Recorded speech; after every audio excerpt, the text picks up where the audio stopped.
Hello everyone, welcome to Flight 13. My name is Tim, I'm going to be your pilot for today, and today we're flying on board the Triple Sausage, my heavy-duty, ultra-heavy, slow-moving hauler plane that's designed for hauling cargo and for some unholy reason, passengers as well. And oh no, mayday, mayday, mayday!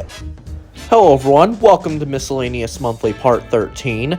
My name is Tim, and basically, we're going to be talking about Aviassembly, this game I downloaded a while back, or more accurately, bought for $10, and basically I'm going to be making a little review of the game, because there are some pretty interesting things about this game that I want to talk about with you, and why I personally think that you should, in fact, buy it.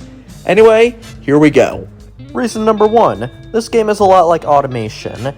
Now, unlike Automation, this game does not have mod support, but the sheer amount of things you can make with what the game has to offer is actually pretty darn impressive. You can make things that quite literally would not work in the real world. Like, for example, if you really wanted to, you could make yourself a Focke-Wulf Treibflügel. Yes, you are actually looking at this vehicle correctly. Anyway, I want you to take a moment to admire the absolute insanity of this German late World War II desperation right here. I'm just gonna say this, the Luftwaffe was just accepting anything at this point, basically. That's how something like this technically got approved, but never built. And technically, if you really wanted to, you could probably build one in Aviassembly. In all honesty, it would be easier to build it in something like Kerbal Space Program, but you probably could build it in Aviassembly if you really tried. Probably wouldn't be as easy as other playing games, but you could. Reason number 2 why I think you should buy this game is quite simple. Story mode. Now, in the story mode, there are 2 different modes. There's relaxed mode, which gets rid of timers and makes it so you can't break precious cargo. But then there's regular mode, which I've been playing, and regular mode has the timers for things like perishable goods. And you might be wondering, what is the story, and why do I need to transport perishable goods? Well, it's quite simple. The story is that an earthquake hit the continent and basically everyone is screwed without you, so it's up to you to design the best possible aircraft to transport goods to everyone. And that's basically it. And something I gotta say, I actually really enjoy it. And this story mode in this game, I have spent more time playing that than the sandbox mode, which, if you knew me on a personal level, you would probably find absolutely insane. Because something about me, I don't like story modes in games. If there's a sandbox mode, I will play that basically all the time.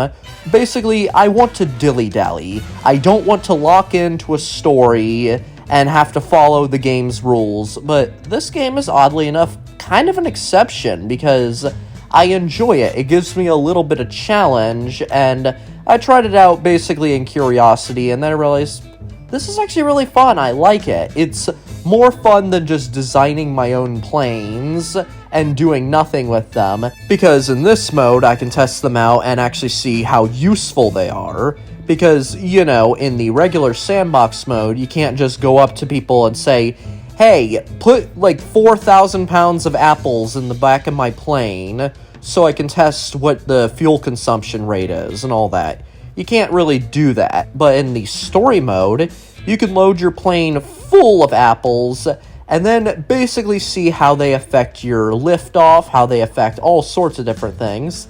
But if you crash, which I have done multiple times, guess what you can do? You can go back to your airplane hangar in order to redesign the plane to have more power and also to have better lift.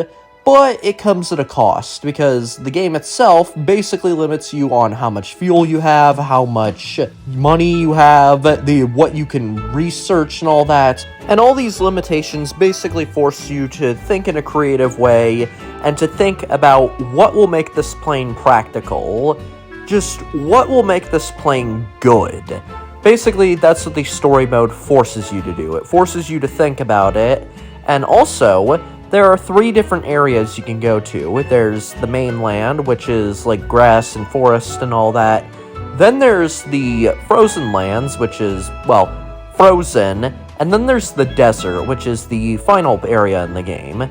And if you're wondering, this game is actually decently short at only about, I want to say like, maybe 15 hours long in total playtime for the story mode. But also, keep in mind, the game is made by, I'm pretty sure, a single person. So, overall, it's a really good game for something made by a single person. And if the developer of the game happens to find this video, you did a really good job, and the game is incredible. And my third and final reason for why I think you should buy this game is quite simple. The game is made by a very small team and/or just a single person. Now, from the looks of this game, you could probably tell that, yes, it was made by a small team and/or a single person, but one of the things I like about that is because, well, the game doesn't exactly prioritize monetization, it more so prioritizes having fun and all that, and that's something I really like about the game, because this game isn't out here like, buy our DLC, buy our battle pass, buy our loot boxes, buy all of this crap you don't need, and you can't buy with the in-game currency. No, you need real-world money to buy this stuff. Like, I don't like when games do that, and that's something I like about this game. It doesn't do any of that. Like, I think the only games that I'm okay with doing that is probably Automation. They have a single DLC in that game. Other than that, I'm very happy that Aviassembly doesn't have DLC. I'm very happy that the game is just prioritizing fun. And in all honesty, I think it's a really good game, and I do think that you should buy it if you like playing games, and more importantly, if you like playing games that have just like that chill atmosphere. This game kind of reminds me of something like Animal Crossing, kinda, but, you know, not exactly as polished, but that's okay. This game is supposed to be fun. It's not exactly supposed to be stressful, even though it can be, after all. Just look at this footage of me trying to land my plane. Yes, it goes absolutely horrible.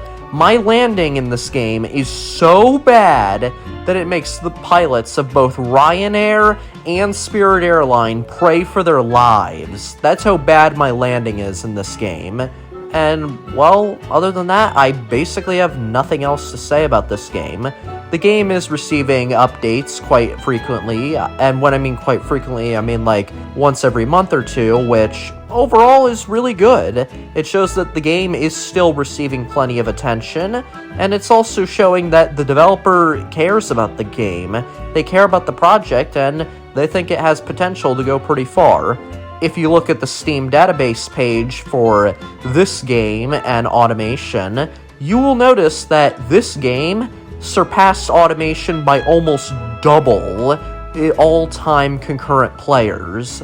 Automation had about 1,500 all-time concurrent players at one point. This game, shortly after launch, had 2,700. That is awesome, and it shows that this game probably has more attention towards it than Automation, which does make me a little sad because I think both games deserve the success that games like Minecraft have achieved, because in my opinion, both of them are absolutely phenomenal and are peak video games in my opinion. But my final verdict is here.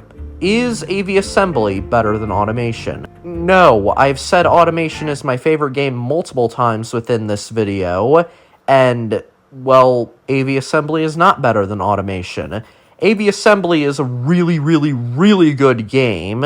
Like, I would personally say that it's a 9.5 out of 10, but Automation, in my opinion, is like the only true 10 out of 10 game out there, in my opinion. And, well, that's all. Bye!